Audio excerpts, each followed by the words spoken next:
இன்னைக்கு கூட எடப்பாடியார் என்ன பண்ணார் தெரியுமா? நல்லா போடுத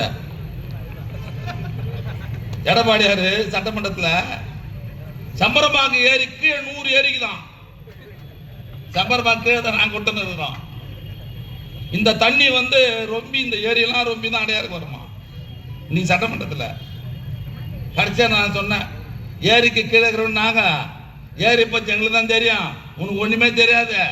சம்பரம்பாக்கு கீழே ஏரியே கிடையாது, கலங்களுக்கு போச்சுன்னா மொத்தம் தண்ணி அடையாறு தான் வரும் சொன்னேன். இது விடியாத ஆட்சி, விடியாத ஆட்சி. எடப்பாடி பழனிசாமின்னு ஒருத்தர் இருக்கிறாருல்ல, இது விடியாத ஆட்சி. என்ன விடியல? விடியா மூஞ்சிக்கு விடியாத ஆட்சி மாதிரி தான் தெரியும்.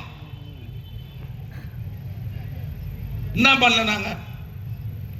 தேர்தல் அறிக்கையில் சொன்ன திட்டங்களை 90% நிறைவேற்றி இன்னைக்கு நாட்டு மக்களின் பேரன்பை பெற்று இருக்கிற ஒரே தலைவர் நம்முடைய தளபதி அவர்கள்.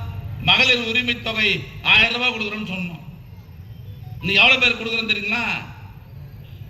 தமிழ்நாடு முழுவதும் 1,16,00,000 குடும்பங்களுக்கு மாசம் 1000 ரூபாய் தருகிற ஆட்சி திமுக ஆட்சி.